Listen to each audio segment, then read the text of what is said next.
Prince Harry claims Prince William screamed at him over royal exit in Netflix doc. It was terrifying. Netflix has released the final installment of its docuseries about the Duke and Duchess of Sussex, titled Harry Meghan. Prince Harry is revealing new details about his alleged explosive meeting with his older brother Prince William. On Thursday, Netflix released the second installment of the docuseries Harry Meghan, which focuses on the Duke and Duchess of Sussex's exit from royal life, which was coined Megxit by the press. In 2020, the couple announced that they were stepping back as senior members of the British royal family. In the latest episodes, the couple spoke about the Sandringham Summit, or the meeting called by the late Queen Elizabeth II after the announcement of their royal exit was made. "I sent an email to the three most senior private secretaries saying, 'Let's have a meeting. Let's get together and have a meeting and talk about this,'" Harry, 38, explained. "Because of what was happening, what was playing out in public was crazy. And that meeting was rejected. It was only once Meg had left and gone back to Canada that it was then arranged that there was going to be a meeting at Sandringham on the following Monday."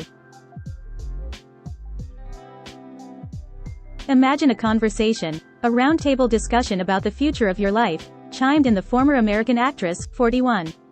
"When the stakes are this high, and you as the mom and the wife and the target, in many regards, aren't invited to have a seat at the table.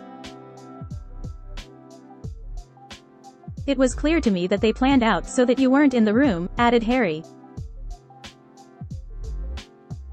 According to Harry, the 90-minute meeting, which took place 5 days after the Duke and Duchess of Sussex released their statement, was with the Queen, then Prince Charles and William. The sit-down took place at the monarch's country estate in Norfolk with the intent to talk things through.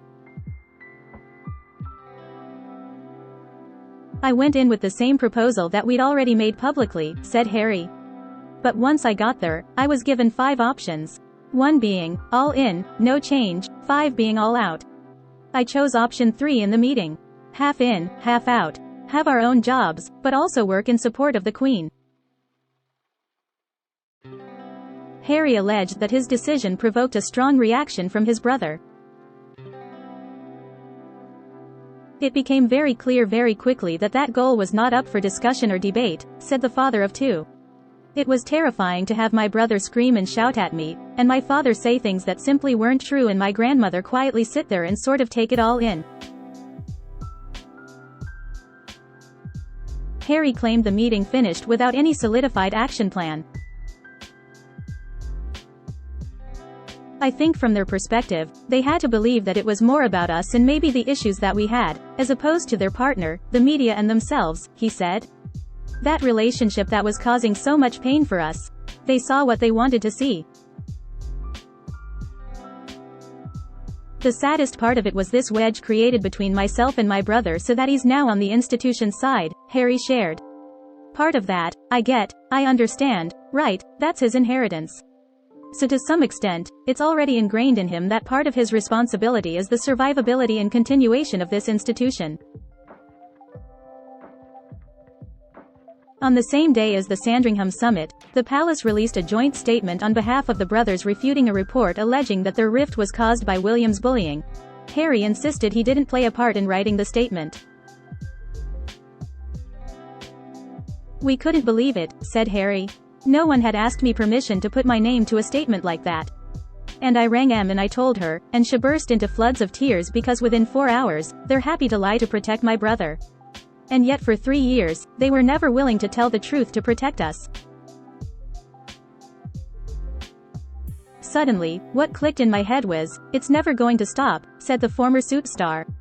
"Every rumor, every negative thing, every lie, everything that I knew wasn't true and that the palace knew wasn't true and internally they knew wasn't true, that was just being allowed to fester."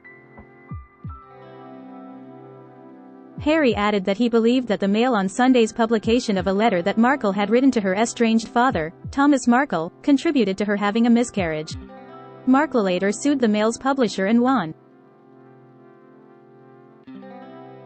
"I believe my wife suffered a miscarriage because of what the Mail did," Harry said.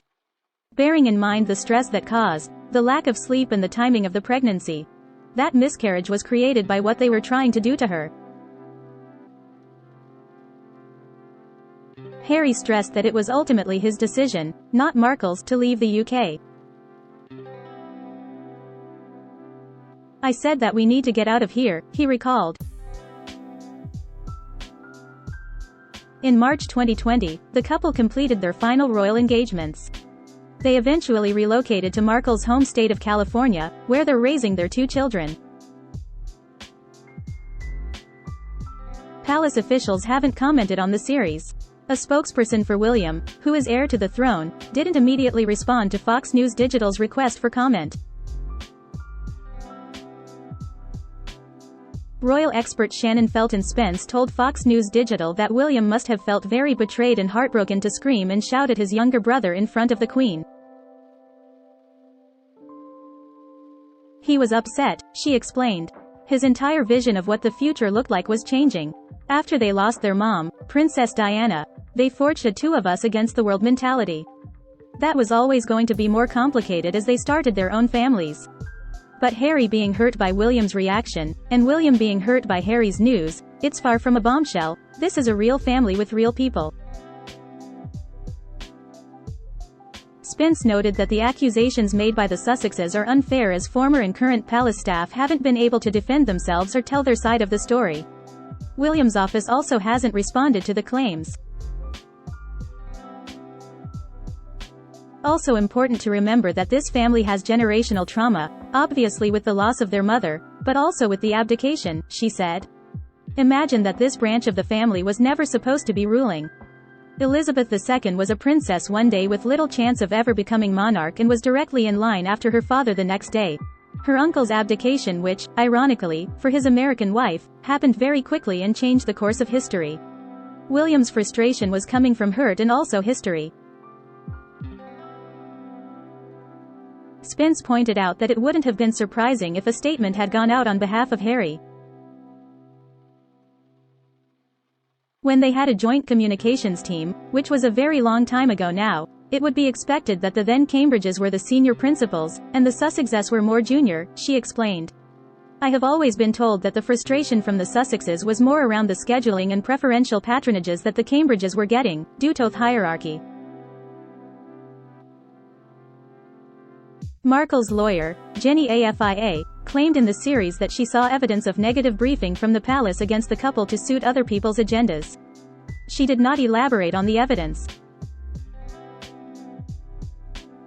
The docuseries is the Duke and Duchess of Sussex's latest effort to tell their own story after moving to the wealthy Southern California enclave of Montecito. Lucrative contracts with Netflix and Spotify have helped finance their life on an estate overlooking the Pacific Ocean. The Netflix series has come out at a crucial moment for Britain's monarchy. King Charles III, Harry's father, is trying to show that the institution remains relevant after the death of the Queen, whose personal popularity damped criticism of the crown during her 70-year reign.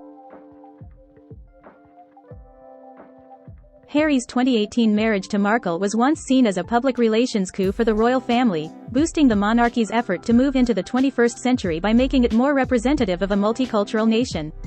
But the fairy tale, punctuated with a horse-drawn carriage ride and lavish wedding at Windsor Castle, soon unraveled amid relentless media attention, including allegations that the Duchess was self-centered and bullied her staff.